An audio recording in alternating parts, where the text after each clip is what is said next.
वाल्मीकि रामायण के साथ छेड़छाड़ हुई, उसके मूल स्वरूप को खंडित किया गया। उत्तरकांड वाल्मीकि की रचना ही नहीं है। लोग पूछते हैं कि भाई मरे क्यों नहीं फिर राम? तो ये जब आप वाल्मीकि रामायण पढ़ेंगे तो आपको ध्यान में आएगा राम अपने प्राण देने के लिए तैयार हो जाते हैं। क्या वो अपनी गर्भवती पत्नी को निर्वासित कर सकते हैं? अभी समाज ने इसको स्वीकार नहीं किया है पूरी तरह हृदय से। एक स्त्री की मनोदशा क्या रही होगी? कालावधि से वो किसी के चंगुल में रहती हैं और उसका पति फिर लौटने पर ये बात कहता है। भगवान राम नहीं कहते हैं अग्नि परीक्षा के लिए? वाल्मीकि रामायण में कोई उल्लेख नहीं। ये माया हिलब्ध निद्रण धृत्रेण तब निर्जय, तुमको प्राप्त करने के लिए ये युद्ध किया है मैंने।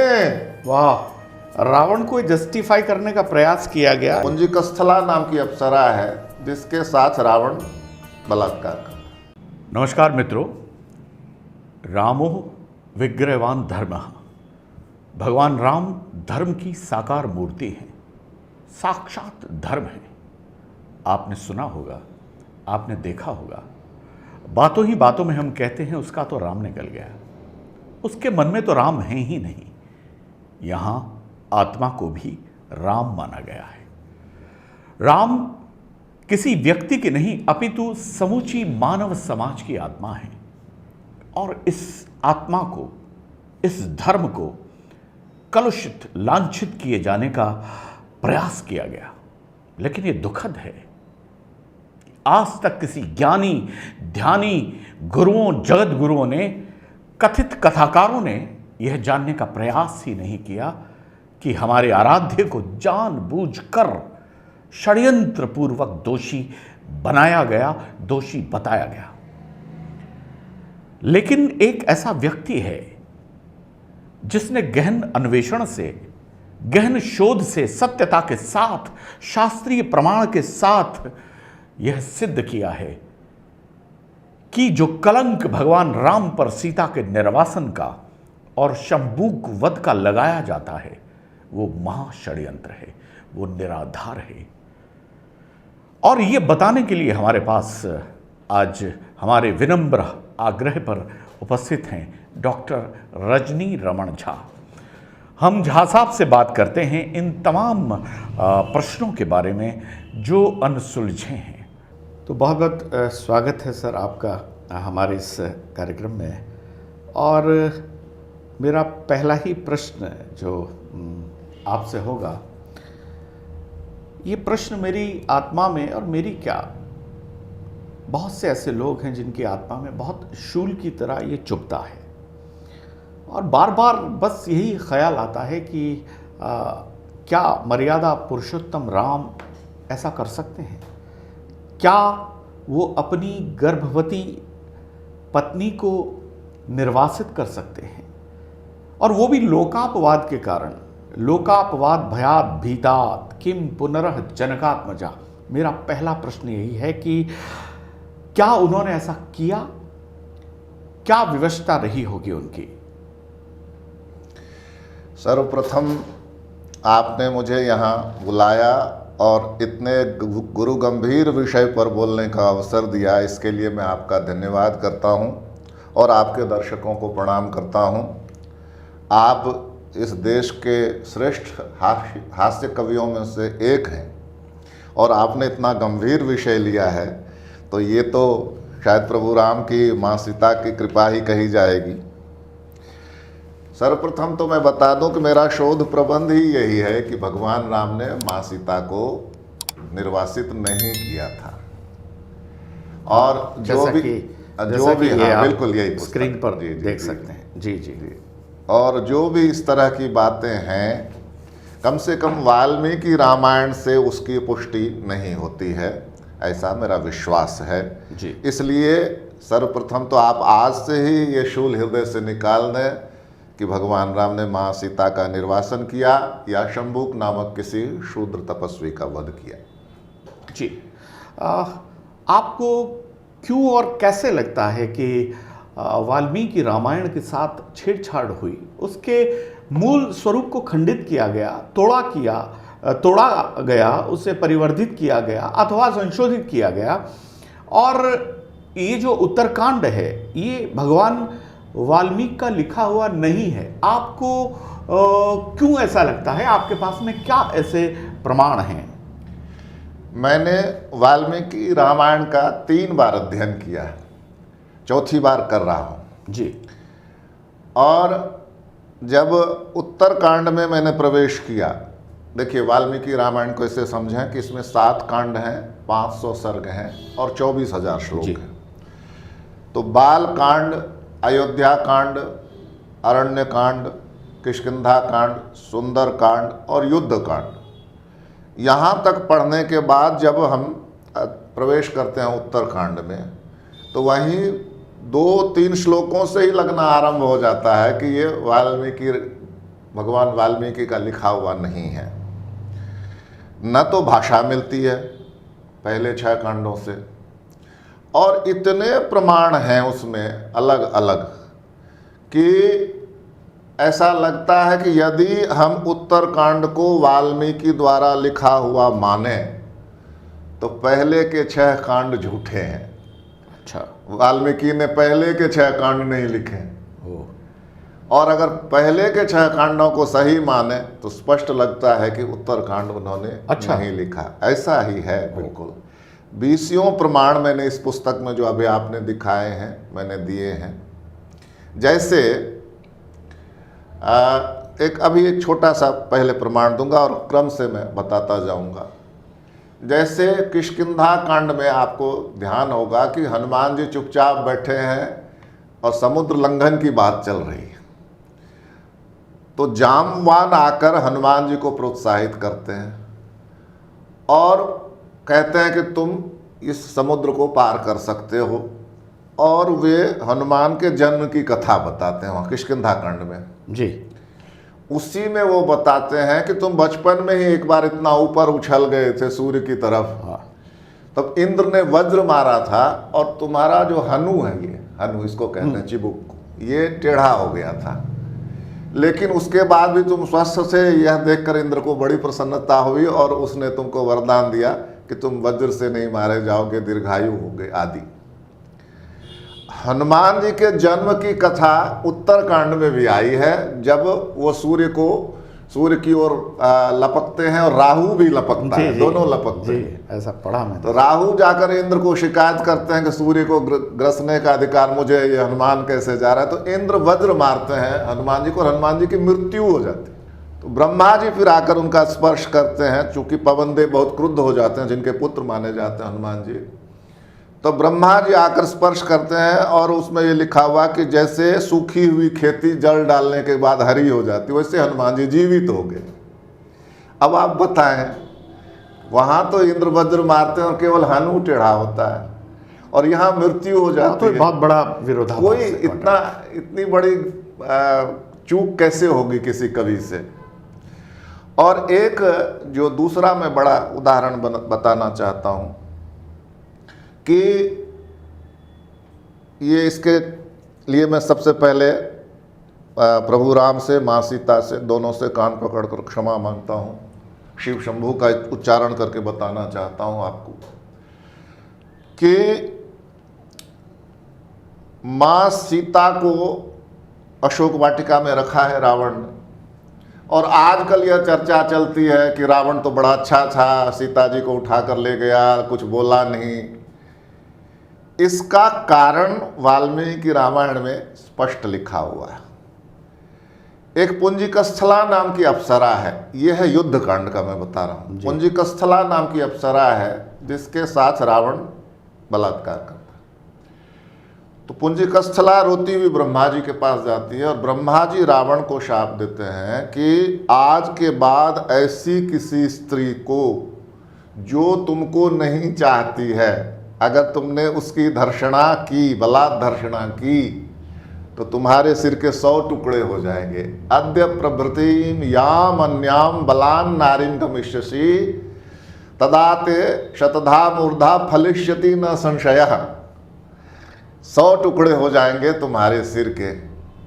यह कारण था कि रावण माँ सीता को उस भाव से छू भी नहीं सकता था, वरना उसके पास अगर उसको सिर्फ यही करना होता, बलात् धर्षणा करनी, तो उसका अवसर उसके पास वहाँ पंचवटी में भी था।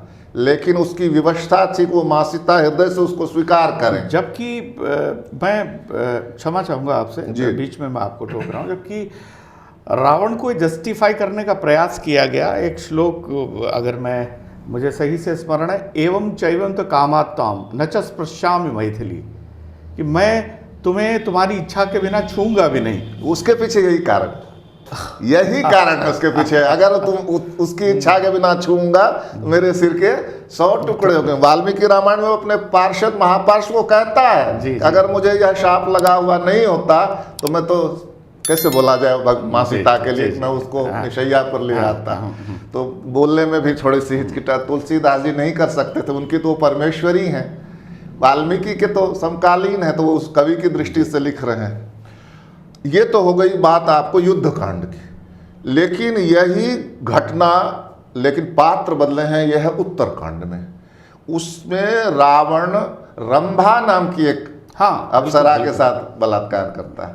तो उसका होने वाला पति जो नलकूबर है, कुबेर का बेटा, रावण के सौतेले भाई का पुत्र, वो रावण को शाप देता है कि आज के बाद यदि तुमने किसी स्त्री के साथ जबरदस्ती की तो तुम्हारे सिर के 7 टुकड़े हो जाएंगे। यदा ह्य कामाम कामार्तो धर्षयिष्यति योषितम मूर्धातु सप्तधा शकली भविता तथा, कि तुम्हारे सिर के 7 टुकड़े हो जाएंगे।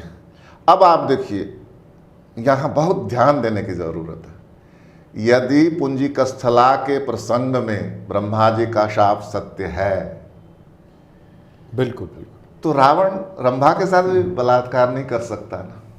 कैसे कर लिया? उसके सिर के 100 टुकड़े हो जाने चाहिए थे। बिल्कुल, निश्चित रूप से, निश्चित। ये एक तो शाप में अंतर है, वहां 100 टुकड़ों का है, यहाँ 7 टुकड़ों का है। पात्र में अंतर है, वहां पुंजिकस्थला है, यहाँ रंभा है। और फिर भी अगर वो कर लेता तो उसके सिर के 100 टुकड़े हो जाने चाहिए थे। निश्चित रूप से, निश्चित। तो कैसे वाल्मीकि ने इतनी बड़ी गलती कर दी? इसका मतलब है ये भगवान वाल्मीकि की गलती नहीं है। जी, जी, भगवान वाल्मीकि ने ये उत्तरकांड लिखा ही नहीं है। और ऐसे मैंने 20 ऐसे प्रसंग निकाले हैं। आपको बताऊं, जो अग्नि परीक्षा होती है, अग्नि परीक्षा में अग्निदेव सीता को लेकर निकलते हैं और कहते हैं कि सीता तीनों लोकों में निष्कलंक है। और उत्तरकांड में भी अग्नि परीक्षा की चर्चा है, और वहां रामचंद्र जी कहते हैं इंद्र ने मुझे सीता को सौंपा था कि यह निष्कलंक है। युद्ध कांड में अग्नि है, उत्तरकांड में इंद्र है। ऐसा कैसे हो गया? तो इसका सीधा सा मतलब यह है कि उत्तरकांड वाल्मीकि की रचना ही नहीं है। भाषा के माध्यम से मैंने इसको समझने की कोशिश की है। अन्य भी बहुत सी घटना है, इस समय सारी घटनाओं पर चर्चा करना नहीं, बिल्कुल। इसके लिए पुस्तक है, ये जो मैंने पढ़ा भी है इसे। और जैसे कि आज का ये कथित स्त्री विमर्श है, ये स्त्रियों के प्रति जो बर्ताव को भी भगवान राम के बर्ताव को कटघरे में खड़ा करता है। उसमें सीता की अग्नि परीक्षा भी उसमें सम्मिलित है, निर्वासन तो है ही है, ताड़का वध भी है, शूर्पणखा के साथ जो उनका बर्ताव है उस पर भी स्त्री विमर्श है, वो प्रश्नवाचक चिन्ह लगा जाता है। आप स्त्री विमर्श को संदर्भित करते हुए क्या कहना चाहेंगे सर इस प्रकरण में? वाल्मीकि रामायण का यदि हम सम्यक अध्ययन करते हैं, आप एक तो देखिए, सबसे पहली बात कि मैं यहाँ सच्चाई बतानी चाहिए कि राजा दशरथ के 350 रानियाँ बताई गई हैं जी वाल्मीकि रामायण में, और सब की सब राम को अपने पुत्र के समान मानती हैं। और कहती हैं, जब राम वनवास जा रहे हैं तो सब की सब कहते हैं कि कौशल्या का पुत्र ही नहीं जा रहा है, हमारा पुत्र भी वन में जा रहा है। कितना सम्मान वो देते होंगे सबको, सभी को अपनी माँ मानते थे। ये तो एक बात। कैकेयी के लिए भी 1-2 जगह छोड़कर कभी भी वो कोई ऐसी भाषा नहीं बोलते हैं जो स्त्री के सम्मान पर चोट पहुंचाती हो।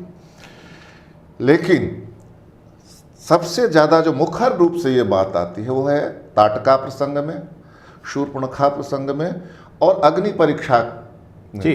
हाँ, हम बार निर्वासन भी एक अलग विषय वस्तु क्रम से इसको करते हैं। ताटका वध में क्या होता है जी, कि ताटका शंबर की पत्नी है और उसका पति भी बड़ा मायावी था और ताटका भी बड़ी मायाविनी थी। पुत्र है मारीच और ये सुबाहु। तो राम, आपको ध्यान होगा, विश्वामित्र मांगने आते हैं दशरथ से उनको, रामचंद्र जी को। तो रामचंद्र जी जब जाते हैं तो विश्वामित्र उनको समझाते हैं रास्ते में कि देखना वो बड़ी मायाविनी है, राम तुम कोमल हृदय के हो, इसको छोड़ना मत। लेकिन जब ताटका सामने, पहले तो सुबाहु को मार देते हैं वो, और ताटका जब सामने आती है तो राम बाण का संधान कर लेते हैं काम और रुक जाते हैं। तो लक्ष्मण आकर पूछते हैं भैया क्या हुआ? कहते हैं कि मुझे ये स्त्री है और इसको मारने के लिए मेरे मन में कोई उत्साह नहीं है। विनिवृत्ताम करो मयद्य हृत कर्णाग्र नासिकाम न ह्य नाम उत्सहे हंतुम स्त्री स्वभावेन रक्षिताम वीर्यम चास्या गतिम चैव हन्यताम इति मे मति है। कि मैं क्या करता हूँ कि इसका बल ले लेता हूँ और ये जो तेज चलती है इसकी गति को समाप्त कर देता हूँ, मारना नहीं चाहता मैं इसको। जी। ये है उस ताटका के प्रति भगवान राम की भावना, क्योंकि वो स्त्री है, ये अपने स्त्री स्वभाव से रक्षित है, मैं नहीं मारना चाहता इसको, इसके कान नाक काट देता हूँ। ठीक यही चीज जो उन्होंने वहां की थी शूर्पणखा प्रसंग, वही यहाँ ताटका। तब विश्वामित्र दौड़े दौड़े आते हैं, कहते हैं इसने सैकड़ों ऋषियों का भक्षण कर लिया है, सैकड़ों यज्ञ का विध्वंस कर दिया है, इसको नहीं मारना तो अनर्थ है। तब भगवान राम बाण मारते हैं जो उसकी छाती में लगता है और वो मर जाता है। जी। अब आइए शूर्पणखा पर। ये बड़ा, वाल्मीकि ने बड़ी चुटकी भी ली है, इसमें बड़ा आनंद भी है। जी।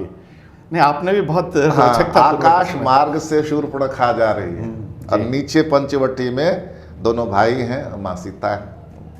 तो वो राम के रूप को देखकर मोहित हो जाते हैं, नीचे आती हैं और कहती है कि अपना जो वो बूढ़ी थी, गाल वाल धसे, आँख धसी हुई थी उसकी, लेकिन एक सुंदर स्त्री का रूप बनाकर आके सीधे राम को कहती है कि राम, ये जो तुम्हारे साथ स्त्री है ना, ये बड़ी ओछी है, पेट धसा हुआ है इसका, तो इसको छोड़ दो और मुझसे विवाह कर लो, मैं तुमसे प्रेम करने लगी हूँ। तो राम कहते हैं कि नहीं, वो मेरा छोटा भाई है, वो अकेला है, तुम अगर वो तुमसे विवाह करने के लिए तैयार हो जाता तो मैं करवा दूंगा। कई लोग कहते हैं कि राम झूठ बोलते हैं, और वाल्मीकि रामायण में कोई चर्चा ही नहीं है झूठ बोलने। वो राम मेरा छोटा भाई अकेला है, इसमें झूठ क्या है? अकेला तो है ही। तुरनाभिभाषते रामो तुरनाभिभाषते, अकेला तो है ही। और दूसरे, उन दिनों बहुविवाह भी कोई वर्जित था नहीं, तो लक्ष्मण अगर दूसरा विवाह करना चाहता तो मैं करवा दूंगा निश्चित रूप से। तो लक्ष्मण के पास जाते हैं, लक्ष्मण कहते हैं मैं तो एक ही व्रत लेकर आया हूं कि मुझे भैया भाभी की सेवा करनी है, इसलिए तुम तो वहीं जाओ। फिर वो वापस आती, फिर राम मना करते हैं। तब वो क्रुद्ध हो जाती है और क्रुद्ध होकर कहती है कि ये सीता के कारण से तुम मुझे ठुकरा रहे हो ना, मैं अभी इसको मारकर खा जाऊंगी। और इसके बाद वो झपटती है किस पर? सीता पर। और कैसे? जैसे कि एक उल्का रोहिणी पर झपटती है। जी। हाँ, ये इसमें लिखा है मैंने, इसमें तत्काल तो तुरंत तो ढूंढ नहीं पा रहा हूं, लेकिन वो यहाँ कहते हैं कि जब वो झपटी, कौन? शूर्पणखा सीता, तो भगवान राम को लगा जैसे कि ये मौत के फंदे के समान चली आ रही है, तो वो बीच में खड़े हो गए। किसके? सीता और शूर्पणखा के बीच में। सीता थर थर कांपने लगी। तब भगवान राम कहते हैं कि लक्ष्मण, ये जो इसने कर्म किया है ये दंड के योग्य है। देखो सीता कैसे कांप रही है और कितनी मुश्किल से इसके प्राण निश्चित रूप से आप किसी की भी पत्नी हो तो वो ऐसा ही सोचेगा। कितनी मुश्किल से इसके प्राण बचे हैं, अब इसको थोड़ा कुछ दंड देकर भेजो। तब वो लक्ष्मण जो है उनके नाक कान काटते हैं तीर से। ऐसा नहीं है कि शूर्पणखा के उतरते ही वो उसको तेज करने लगे थे कि ये उतरेगी और मैं इसके नाक कान काट लूंगा, ऐसा नहीं है। उसका पर्याप्त कारण वाल्मीकि ने दिया है। सर, एक जगह मैंने इसको ये पूरा पढ़ा भी है, मैंने इसे अंडरलाइन किया है, और इसी स्त्री विमर्श का हम इसे दूसरा हिस्सा कह सकते हैं कि अहिल्या के बारे में अब तक हम अलग सुनते आए हैं। अहिल्या का जो प्रसंग है कि देवराज इंद्र ने उनके साथ समागम किया, वो गौतम ऋषि के रूप में उनके सामने आए, लेकिन आपने इसके बिल्कुल, और आपने क्या, ये आपने वाल्मीकि रामायण को ही कोट किया है कि अहिल्या ने देवराज इंद्र को पहचान लिया था, और पहचानने के बाद भी अगर इंद्र के साथ उन्होंने समागम किया है तो इसका एक अर्थ स्त्री विमर्श ये भी निकाल सकता है कि श्री राम ने एक व्यभिचारिणी स्त्री को प्रमोट किया और उसको अप्रूवल दी, एक तरीके से उसका उद्धार करके उसका अनुमोदन किया और उसको सम्मानित किया सार्वजनिक रूप से। एक इसका पक्ष ये भी जाता है, तो इसके बारे में आप क्या कहना तो सोचने वाले पर निर्भर है कि वो विषय को किस प्रकार से ग्रहण करता है। इसमें यह देखना चाहिए कि पाप कर्म इंद्र और अहिल्या दोनों से मिलकर हुआ, अगर माना जाए इसको उस रूप में। तो इंद्र तो थोड़ा सा इंद्र को शाप दिया कि तुम्हारा अंडकोश गिर जाए, ये उन्होंने वृषण विहीन वो शब्द का प्रयोग। बाद में उनको पितृदेवों ने भेड़िया का अंडकोश जोड़ के फिर से उसको यथावत बना दिया और वह स्वर्ग का राजा हो गया। फिर से पुरुष जो है वह पाप करके भी स्वर्ग का राजा बना हुआ, और स्त्री 1000 साल की तपस्या करके भी अदृश्य है, न देखने योग्य है। तो भगवान राम तो उल्टे उसको कहते हैं कि जब तुमने तपस्या की, जब अपने को जलाया, वो कलमश धोया तपस्या करके, अब अगर समाज नहीं स्वीकारेगा तो ऐसे तो हर व्यक्ति छूटता जाएगा, क्योंकि पाप तो हर कोई करता है। तो हर व्यक्ति छूटता, उनको माँ अहिल्या को वापस लाए भगवान राम यही बताने के लिए कि जिस तरह से पुरुष फिर भी समाज में अपना स्थान पा लेता है, वैसे ही स्त्री का भी अधिकार है। अगर वो उस तपस्या से गुजरती है, अपना शुद्धिकरण करती है, तो समाज ने उसको उसी तरह से स्वीकार करना चाहिए। यही भाव है इसके पीछे। और आज जानते ही हैं आपकी जो प्रातः 5 स्मरणीय 5 महिलाएं, उनमें अहिल्या माँ है, उसमें अहिल्या निश्चित भगवान राम की देन है। और सर इसी को मैं अगर ये बालकांड और उत्तरकांड को हम ले लें तो इंद्र को जो श्राप दिया गया वो बालकांड में पृथक तरीके से उसका वर्णन आपने भी इसको बहुत गंभीरता से उद्धृत किया है, और उत्तरकांड में भी है। तो एक ये भी इसका बहुत बड़ा प्रमाण, बहुत बड़ा कारण है कि वाल्मीकि का लिखा। तो कृपया एक बार बताएं, हमारे दर्शकों को एक बार ये बताएं सर। ये यही है कि जैसे बालकांड में शाप देते हैं गौतम ऋषि, तो इंद्र को तो यही कि आप तुम्हारा अंडकोश गिर जाए, विफल हो जाओ, नपुंसक हो जाओ, वृषण विहीन।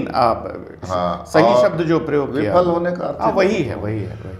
और माँ को, अहिल्या को ये शाप देते हैं कि 1000 साल तक तुम कीचड़ में पड़ी रहोगी।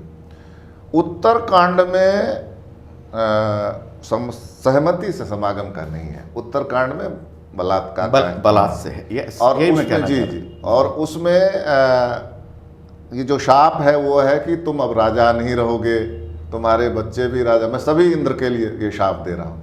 इससे ये भी पता चलता है संजय जी कि इंद्र कोई एक नहीं था, इंद्र एक परंपरा थी। तभी वो रामायण में भी इंद्र मिलता है और महाभारत में भी इंद्र मिलता है, जबकि दोनों के बीच में न्यूनतम अगर माने, मेरी दृष्टि में तो लाखों वर्ष का अंतर, लेकिन अभी जो वैज्ञानिक आधार पर लोग मान रहे हैं 10,000 साल का, फिर भी यदि अंतर है। जी। तो इतना जो बड़ा वो है, वो तो इंद्र एक परंपरा है। तो वहां गौतम ऋषि कहते हैं मैं सभी इंद्र के लिए शाप दे रहा हूं, उत्तरकांड में।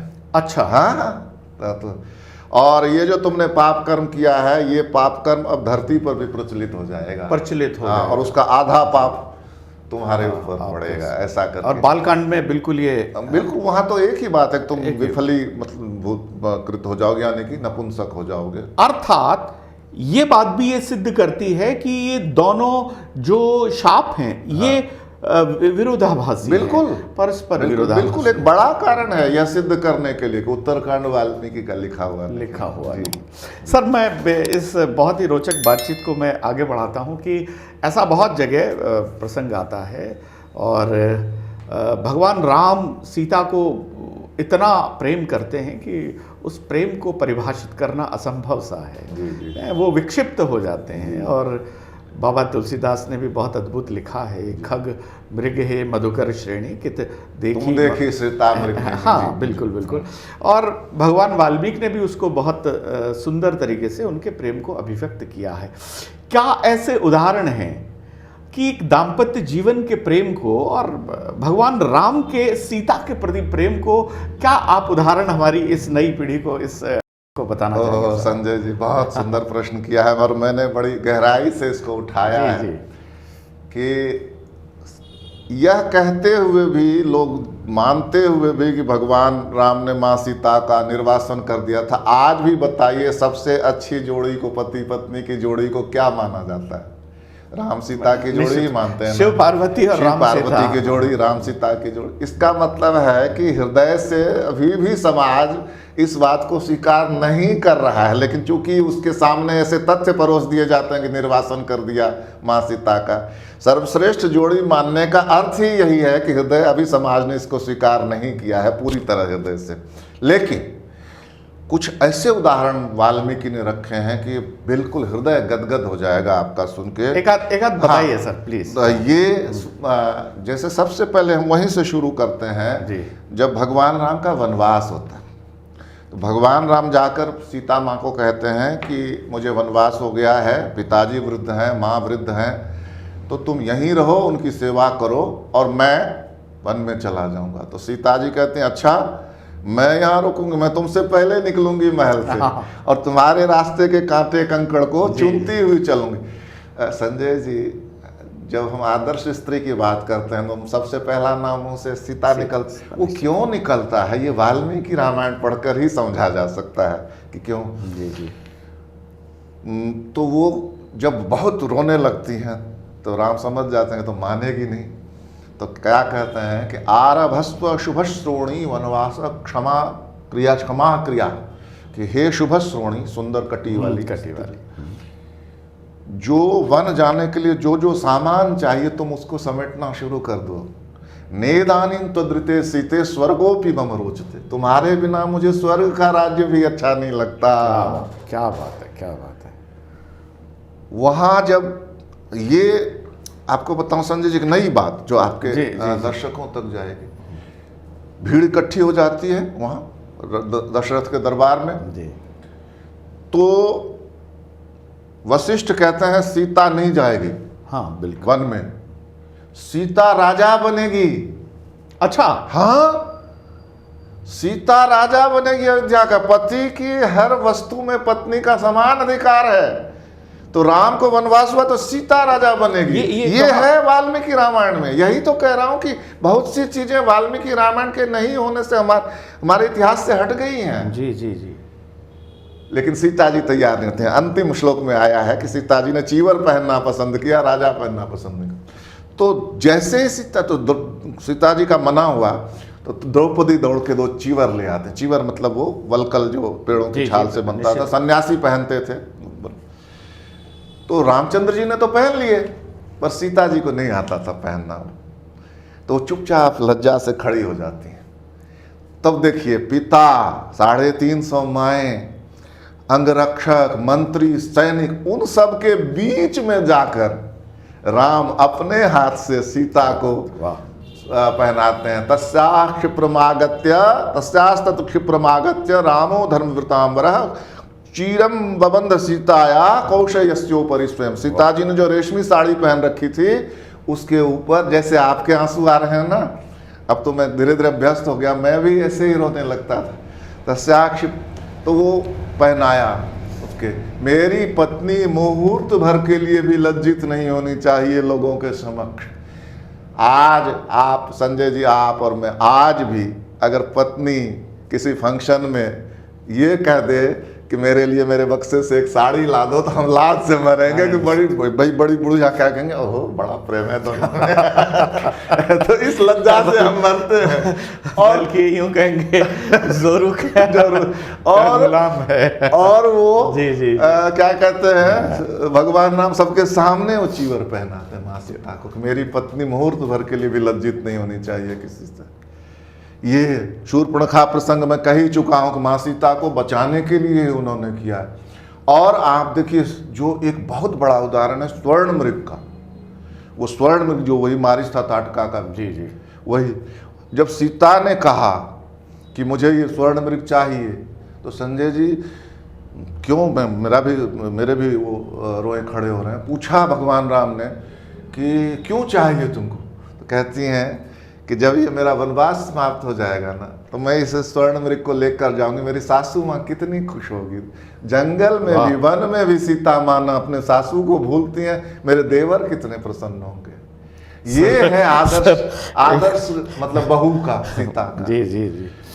तो राम जाने लगते हैं पकड़ने, तो लक्ष्मण कहते हैं भैया ये सोने का मृग न देखा गया न सुना गया, ये कोई मायावी राक्षस रूप।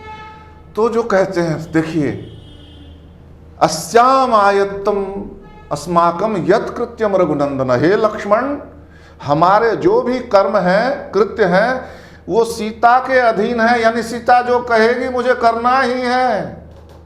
अहमेनम वधिष्यामि ग्रहिष्यामि अथवा मृगम, या तो अब मैं इस मृग को मारूंगा या पकड़ के लाऊंगा, मेरे लिए किंतु परंतु नहीं है, सीता ने कह दिया। वाह वाह वाह वाह। और इसके बाद भी कहते हैं कि वो सीता को निकाल दिया, जो उनके जीवन का अपर्याय है। राम और सीता में अंतर क्या है?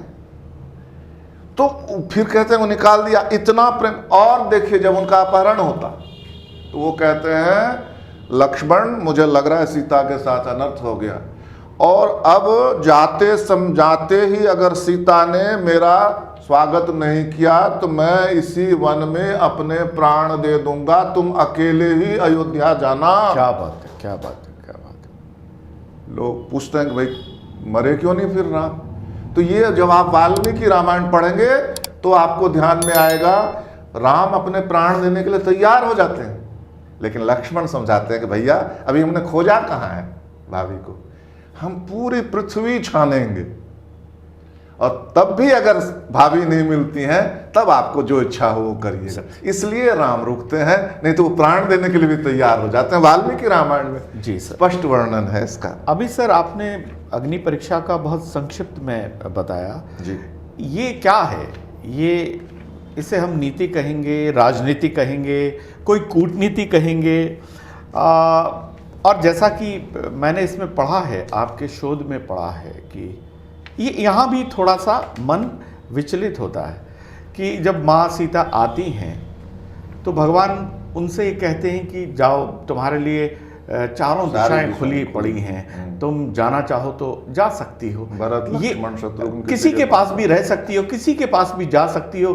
तो क्या आप माँ सीता की मनोदशा का अनुमान, आप निश्चित रूप से आप विद्वान व्यक्ति हैं, एक स्त्री की मनोदशा क्या रही होगी अगर वो इतने कालावधि से वो किसी के चंगुल में रहती हैं और उसका पति फिर लौटने पर ये बात कहता है? मैं बहुत विनम्रता के साथ ही मैं पूछना चाहूँगा, इसका सच क्या है? संजय जी, जब तक हम पूरा प्रसंग नहीं जानते ना, संसार पूरा प्रसंग समझने का प्रयास नहीं करता है। अग्नि परीक्षा में बस उतने से हिस्से को ही समझता है कि माँ सीता ने अग्नि में प्रवेश किया। देखिए एकदम ही अलग ही कथा है, एकदम अलग कथा।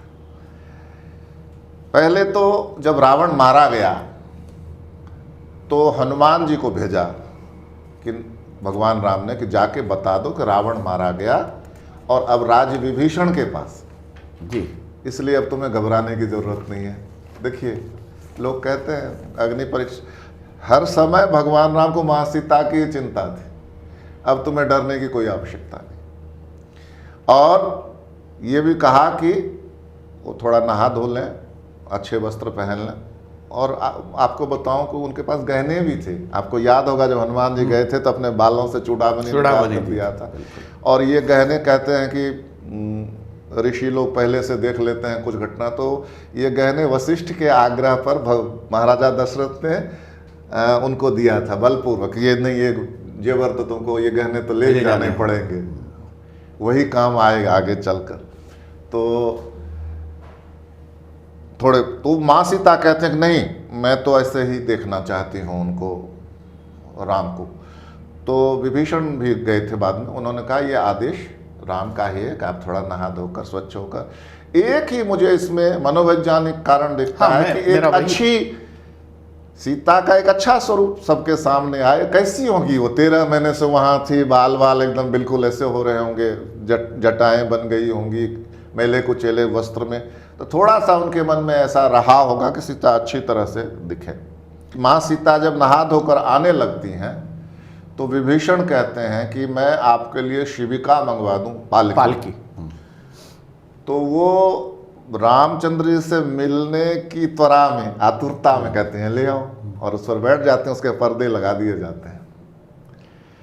अब जब भगवान राम वहां से आते देखते हैं तो उनके मन में ये होता कि अगर ये ऐसे ही चली आएगी, सीधे मुझे सौंप दी जाएगी, कोई तो देखेगा नहीं सीता कैसी है क्या है, ये एक बिल्कुल छुपी छुपी सी घटना हो जाएगी, चुपचाप दे दिया जो मैं निकल गया। ओ क्या बात है, क्या बात है। ये ऐसा नहीं होना चाहिए, सबके सम्मुख वो मुझे सौंपी जाए। वाह वाह। और वो आदेश करते हैं कि कहो सीता से पालकी पर आने की जरूरत नहीं, वो अपने पति के पास आ रही है। वाह है, ये देखिए ना, तदा सुषि विश्रब्ध स्वगृह परिवत अयम चाभ्यति सहनिष्ठस्व दर्शन समुत्सका।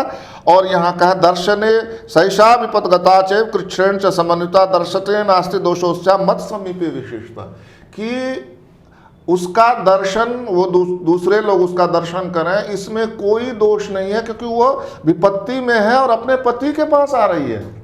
इसलिए उसको कहो कि वो पालकी में नहीं आए, वो चल के आए। ये मनोविज्ञान भगवान राम चाहते थे कि सबके सामने सीता जी क्या बात है को मैं स्वीकार करूं, ऐसे चुपके नहीं। एक बहुत बढ़िया बात जो उन्होंने किष्किंधा कांड में कही है, वो ये कही है कि मैं जो सोचता हूं वो सीता समझ लेती है। मई भावो ही वैदेयास तत्वतो विनिवेशित, और सीता जो सोचती है मैं समझ लेता हूं। ममापि भाव सीतायाम सर्वथा विनिवेशित। हम दोनों समझ जाते हैं कि क्या चाह रहे हैं, हमारा हृदय बात करता है। तो बाबा तुलसीदास ने भी तो लिखा, पिए ही की ऐसी जान निहारी, मन मुद्री मन मुदित उधारी। वो केवट वाला प्रसंग है ये, हम दोनों समझ, हमारे हृदय बात करते हैं। तो अगर ये कह रहे हैं तो हमें ये मानना चाहिए कि सीता जी भी समझ रही थी कि रामचंद्र जी क्या चाह रहे हैं, क्योंकि ऐसा नहीं है, वो दिया है कि स्वयं भी उनको लाज लग रही थी। लज्जयात वलीयंती श्वेषु गात्रेषु मैथिली, उस खुद भी लज्जा से सिकुड़ रहे थे। उनके मन में भी तो भाव चल रहा होगा ना कि मैं 13 महीने यहाँ रही हूँ, समाज क्या सोचता है, सोचेगा मेरे बारे। तो जो राम सोच रहे हैं वही सीता सोच रही हैं। और दूसरी बात सुनिए, इसी में जो कहते हैं कि सीता के लिए कुछ नहीं किया, हनुमान को जो संदेश देते हैं वो रामचंद्र जी क्या कहते हैं, मया हिलब्ध निद्रेण धृतेन तब निर्जय, तुमको प्राप्त करने के लिए ये युद्ध किया है मैंने। वाह। और कहते हैं कि वहां कहते हैं कि मुझे तो अपने कुल की चिंता थी, इसलिए पहले ही संदेश देते थे सीता। वास्तविक बात ये है, अब यहां खेल दूसरा होगा, समझिए इस चीज को। जी। हनुमान जी के द्वारा वो संदेश क्या देते हैं, मया हिलब्ध निद्रण, मैंने निद्रा त्याग कर और ये धारणा करके तब निर्जय कि तुमको फिर से प्राप्त करूंगा। और क्या किया है मैंने, बद्ध्वा सेतु महोदधो, मैंने समुद्र पर पुल बनाया है, प्रतिज्ञा ऐसा विनिस्तीर्ण, और ये प्रतिज्ञा पूरी की है। तो सीता तुम पहले से समझ जाओगे कि या तो मैंने तुम्हारे लिए, अब खेल कुछ और होने वाला है। ये है कूटनीति इसके पास। और फिर क्या हुआ, जब मां सीता आई तो उन्होंने बिल्कुल सत्य ये कहा। पर संजय जी, मैं इतने से ही भगवान राम को क्या कहते हैं, संदेह का लाभ नहीं दे देता हूं। मैं और आपको बताता हूं कि जब सीता जी क्रुद्ध होकर कहती हैं कि मैं तो अयोनिजा हूं, धरती से पैदा हुई हूं, मैं तो उसे ही पवित्र हूं जैसे धरती है, लेकिन फिर भी तुम नहीं मानते हो, तो लक्ष्मण मेरी चिता तैयार करो, मैं चिता में प्रवेश करूंगी। भगवान राम नहीं कहते हैं अग्नि परीक्षा के लिए, वाल्मीकि रामायण में कोई उल्लेख नहीं। ये मां सीता ने स्वयं का विकल्प चुना है। अच्छा, हाँ, भगवान राम ने एक बार भी नहीं कहा कि तुम अग्नि परीक्षा दो, ये स्वयं। और जैसे ही वो अग्नि में प्रवेश करते हैं, अग्नि को लेकर निकलते हैं और कहते हैं, हाँ, लेकिन हाँ, जो असली बात में कहना, जब ये वो कहती हैं तो लक्ष्मण गुस्से से भरकर भगवान राम को देखते हैं। एव मुक्तस्तु वैदेह्या लक्ष्मण परवीरहा। पहली बार वाल्मीकि रामायण में गुस्से से लक्ष्मण भगवान राम को देखते हैं, और अमर्ष होता है जो सहन न किया जा सके। वाह।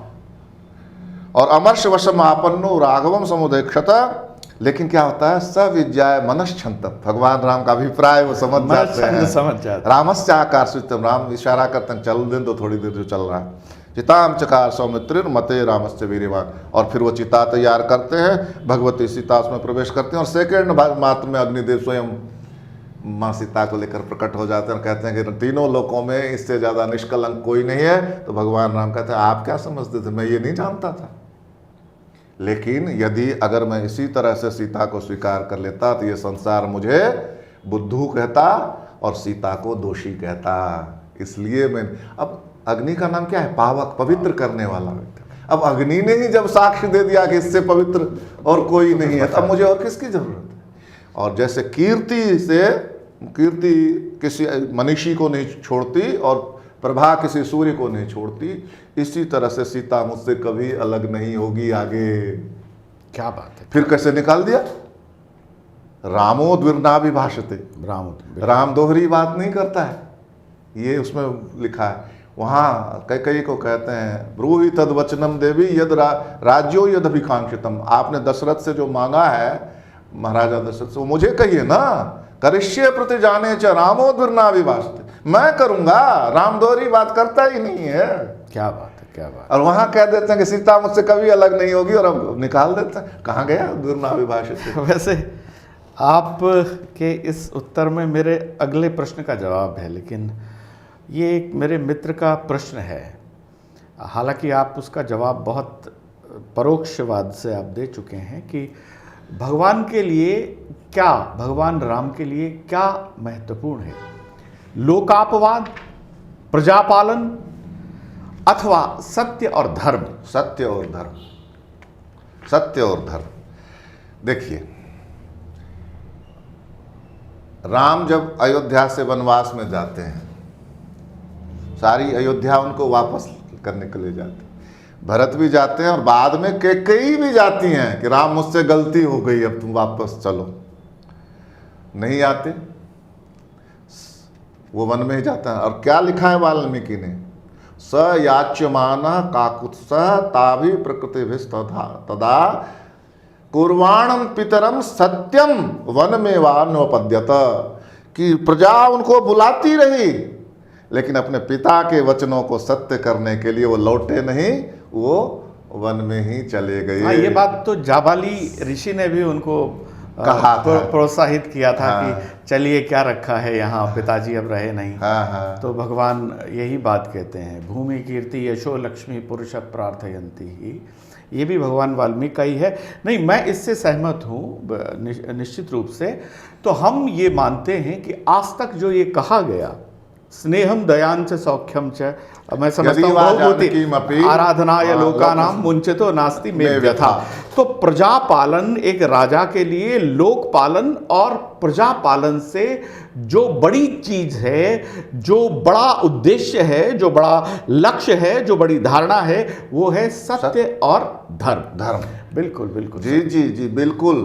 प्रजा जो है, अगर प्रजा की इच्छाएं कई बार ऐसी होती हैं जो सत्य से सीधी टकराती हैं, उस समय राजा का कर्तव्य सत्य धर्म का पालन होना चाहिए। ये भगवान राम ने समझाया है अच्छी तरह से। इसलिए मैं बिल्कुल भी इस बात के लिए तैयार नहीं हूँ। अब अगर किसी एक के कहने से अगर राजा निकालता रहे, तो कल को कोई आकर कह दे भरत शराबी हैं, लक्ष्मण जो है बड़ा निरंकुश व्यक्ति है, एक व्यक्ति, शत्रुघ्न जो है बड़ा बुद्धू जैसा है, तो सबको निकालते जाओ, फिर तो अकेला राजा छतरी लेकर बचेगा, क्योंकि सारे सब में कुछ न कुछ दोष हैं, तो फिर निकालते जाओ।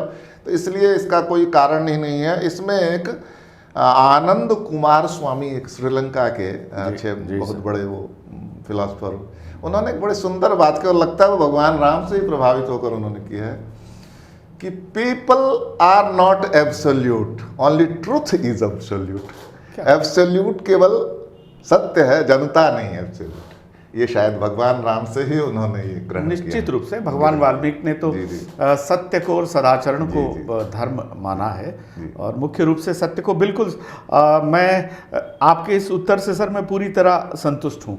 अब जो मेरा प्रश्न है, हम सीधे सीधे इस पर आएंगे कि इस उत्तरकांड को आप किन तर्कों और प्रमाणों के माध्यम से निरुत्तरकांड इसे स्पष्ट करते हैं। तो वो क्रमशः है, आप मुझे बहुत संक्षेप में आप बताते जाएं हमारे 3 कारण तो मैं पहले ही बता चुका हूँ, 3-4 कारण। जैसे इंद्र को दिया गया गौतम ऋषि का शाप, पहले 6 कांड में, बालकांड में अलग है, उत्तरकांड में अलग है। रावण द्वारा पुंजिक स्थला एवं बिल्कुल वो बातें हैं। हनुमान जी वाला इनके अलहदा जो प्रमाण हो सकते हैं। इसके अलावा देखिए बालकांड में कुशलव की चर्चा है। हाँ हाँ। और उत्तरकांड में भी कुशलव की चर्चा है। कुशीलव भी कहते हैं। हाँ। तो कुशलव का कोई नहीं बताया गया है इतिहास बालकांड में कि ये किनके पुत्र हैं, कैसे हैं। उत्तरकांड में सीधे सीधे सीता के पुत्र बताए गए हैं। और मेरा भी ऐसा ही मानना है कि कुशीलव शब्द ये था। कुशीलव होता है, हमेशा आप नाटक शास्त्र पढ़ेंगे तो जो नाटक में आगे होने वाली घटनाओं की सूचना देता है, गा गा कर सुनाता है, और वही कार्य दोनों भाई कहते हैं। हाँ। तो हो सकता है ये कुशीलव ही रहे थे, जिनको बाद में कुशलव दे दिया गया। एक तो ये है। दूसरा जो एक बड़ा जो दिखता, जब उत्तरकांड चल रहा है, उत्तरकांड की भाषा जो है पुराणों वाली है। पुराणों में क्या होता है कि अभी तो पहाड़ का वर्णन चल रहा है और अगले उस सर्ग में हो सकता है राजा के वंश का वर्णन मिल जाए, फिर श्राद्ध महात्म्य मिल जाए। कविता में क्या होता है, महाकाव्य में एक नायक होता है, एक नायिका होती है, उसके साथ कहानी चलती है। ये उत्तरकांड में पूरा बिखर जाता है सारा ये। तो उत्तरकांड की भाषा पुराण जैसी लगती है। और मुझे लगता है क्योंकि जैसे महाभारत के साथ हरिवंश पुराण जुड़ा हुआ है, अगर आप महाभारत की चर्चा करते हैं तो हरिवंश पुराण का नाम आता है, उसको भी पढ़ना पड़ता है। पांडवों द्वारा रामायण अभिनीत किया गया है। तो हो सकता है कि रामायण से जुड़ा कोई पुराण रहा हो ये उत्तरकांड। जी जी। हालांकि मैं अभी इस शोध को पूरी तरह से कंफर्म नहीं कर सकता, लेकिन हाँ लगता है कि ये कोई पुराण ही है। अब रामायण से जुड़ा है ये मैं नहीं कर सकता, लेकिन इसकी भाषा तो ये बाद में किसी ने जोड़ दिया। इसका एक बढ़िया उदाहरण और बताता हूँ कि महाभारत पढ़ते समय भी मुझे महसूस हुआ कि 5 बार कथा आती है उसमें रामायण की।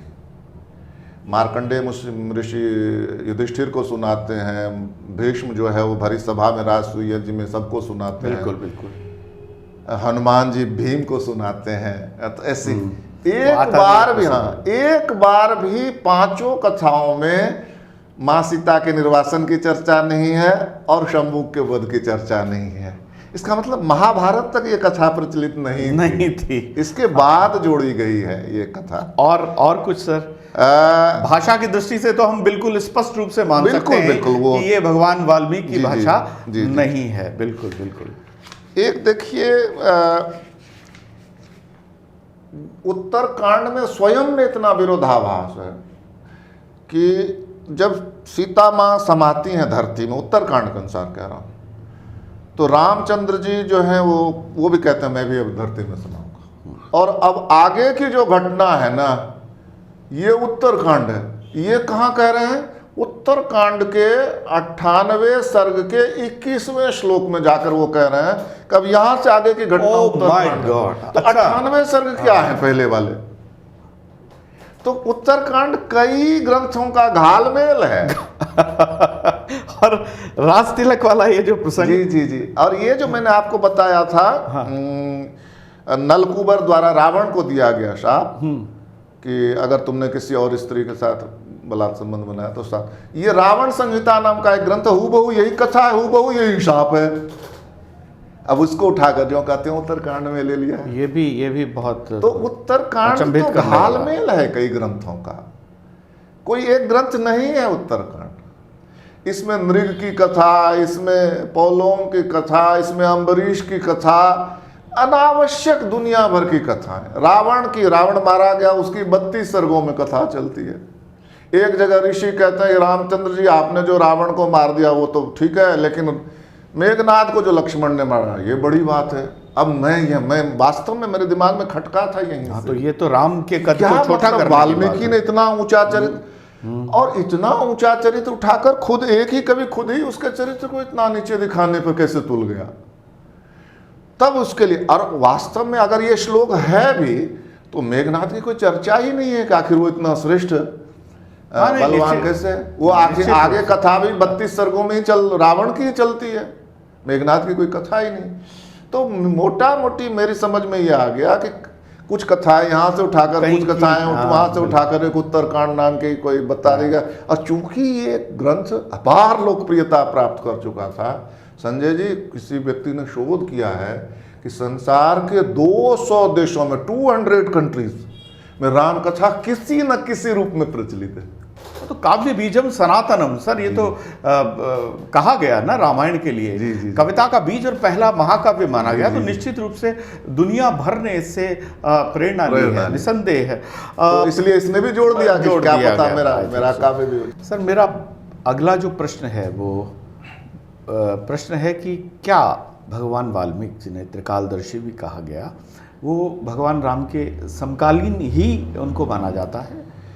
जी, स्वयं रामायण में इसका उल्लेख है और उसके लिए हमें उत्तरकांड देखने की आवश्यकता नहीं है। अयोध्या कांड में भी लिखा हुआ है कि जब वनवास होता है तो भगवान राम, माँ सीता और भ्राता लक्ष्मण पहले भरद्वाज आश्रम में जाते हैं। उसके बाद दूसरा आश्रम जो है वह वाल्मीकि का ही आश्रम है। इति सीता च रामश्च लक्ष्मणश्च कृतांजलि अभिगम्याश्रमम सर्वे वाल्मीकि अभिवादयन्।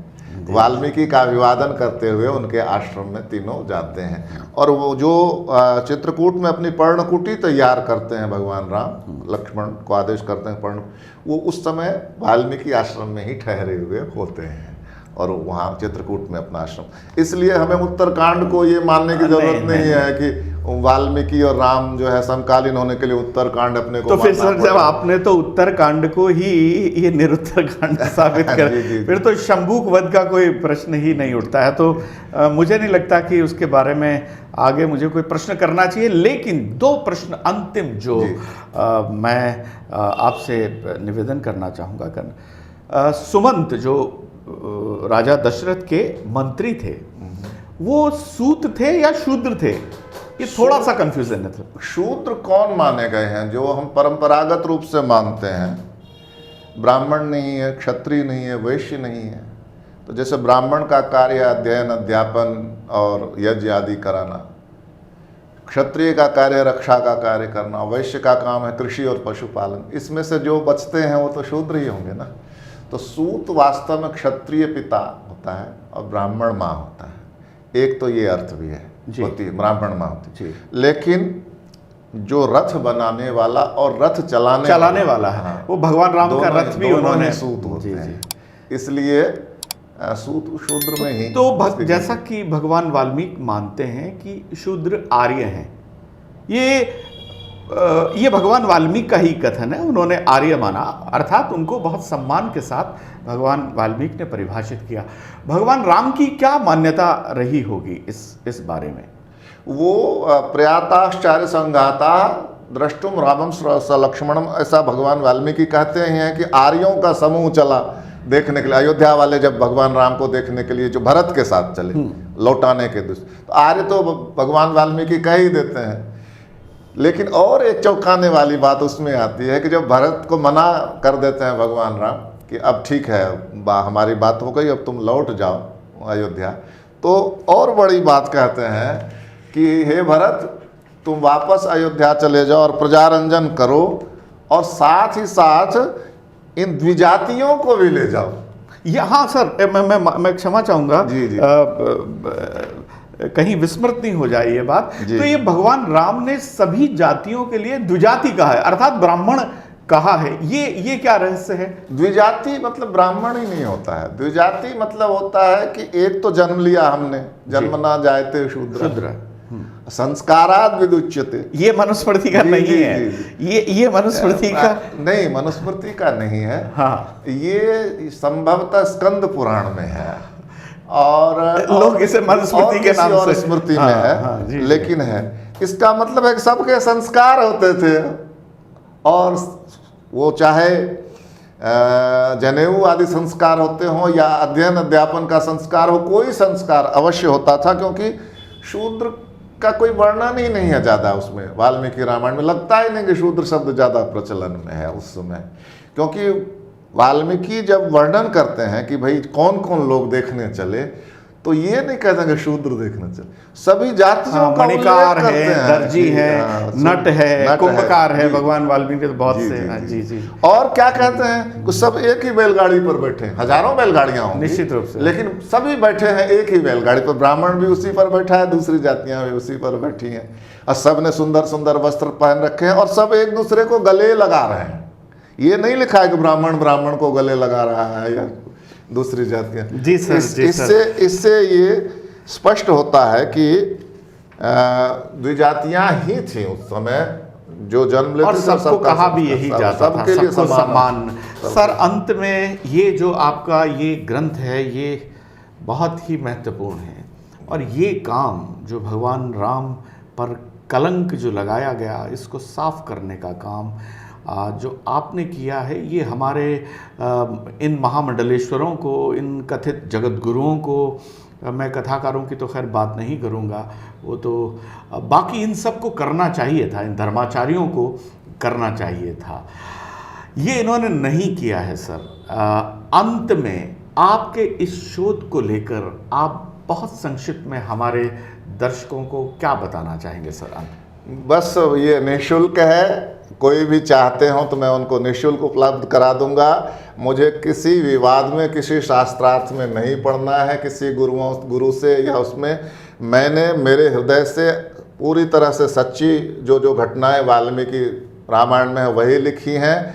और एक बात कहते हुए मैं थोड़ा झिझकता भी हूँ कि जब मैं इसको लिख रहा था तो मुझे लग रहा था कि वाल्मीकि जी कहीं खड़े होकर मुझे निर्देश दे रहे हैं कि मेरे बच्चे, जो मैंने लिखा नहीं, जो मेरे सामने घटा नहीं, वो मेरे नाम से, और मेरा जो महानायक है, जो प्राण, मैं भगवान राम को आप भगवान माने या ना मान, मेरी दृष्टि में वो इस देश के प्राण हैं, सांस हैं इस देश की। तो मैंने उसी दृष्टि से इसको देखने का प्रयास किया है। लोग जो आपका ये देखेंगे शो और जो पढ़ेंगे, मैं कहता हूँ उनके हृदय में ये साहस हो कहने का कि नहीं, भगवान राम ने, वो हमारे आराध्य ने, हमारे प्राण ने, हमारी सांस ने ऐसा कुछ नहीं किया था। माँ सीता 11,000 वर्षों तक उनके साथ रहीं, और दोनों का एक साथ ही परम धाम में प्रयाण। ये बहुत बड़ी बात है सर, और आपने जो काम किया है ये ऐतिहासिक है, और इससे बड़ा काम मैं नहीं समझता पूरे भारत में हुआ है। और निश्चित रूप से भगवान वाल्मीकि की प्रेरणा है, भगवान राम की प्रेरणा है, और इस हमारे कार्यक्रम के माध्यम से दर्शक समझेंगे, इस झूठ को समझेंगे, इस कलंक को समझेंगे, इस कलुष को समझेंगे। सर, मैं धन्य हुआ आपसे बात करके, और मैं पूरी तरह रोमांचित हूँ, मेरी रोमावलियाँ, मैं गदगद हूँ। मैं आपको बहुत विनम्रता से मैं प्रणाम करता हूँ सर, आभार आपका प्रकट करता हूँ, व्यक्त करता हूँ। आप वहाँ से पधारे, बहुत बहुत धन्यवाद, नमस्कार।